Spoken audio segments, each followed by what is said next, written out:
Hey everybody, it is June 27th and this is your message for Monday, a useful message in 4 minutes or less.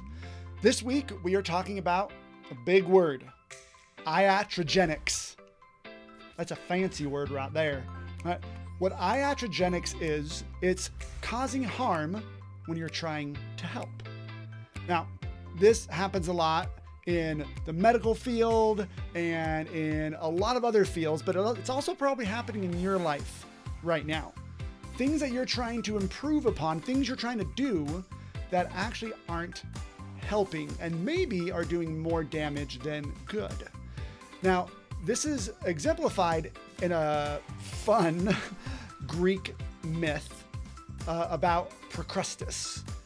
Now, Procrustes, he had a little a little house on this road a lot of travelers went by. And he had a bed, and he would always invite travelers to come in and lay down on the bed. But if they were too short for the bed, they didn't fit it just right, he would stretch them out. This form of torture. But if they were too big, he would cut off body parts so they'd fit. Gross. That is iatrogenics, kind of in a nutshell. Things that we are doing that are actually more harmful than the intended result we're going for. Now, the opposite of this is also true. Accidentally strengthening something when you're trying to cause it harm. Now, that's actually anti-fragility. So iatrogenics is the opposite of being anti-fragile, which is why we're talking about it this week.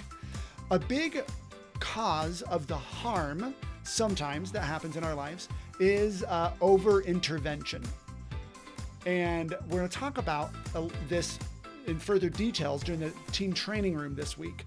But think about right now, how are you doing this in your life? How are you over-intervening, trying to overcorrect, which is actually causing more harm than the good you're trying to do? Maybe you're doing this with others.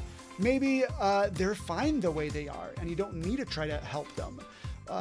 This happens when we introduce a friend who is like, I'm not very good in social settings. We're like, oh no, you'll be fine. And then we put them in the social setting and they're like, ah, and they get traumatized and they don't get any better.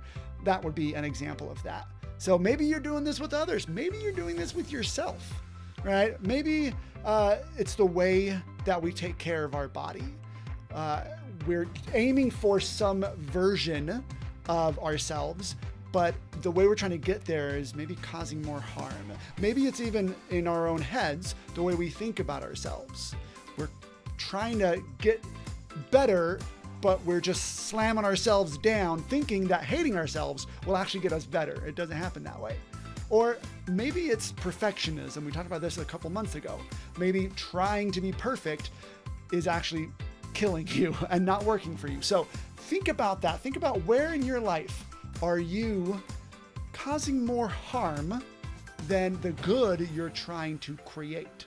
And we'll have you go further into this week during the team training room. Can't wait to see you guys there. All right.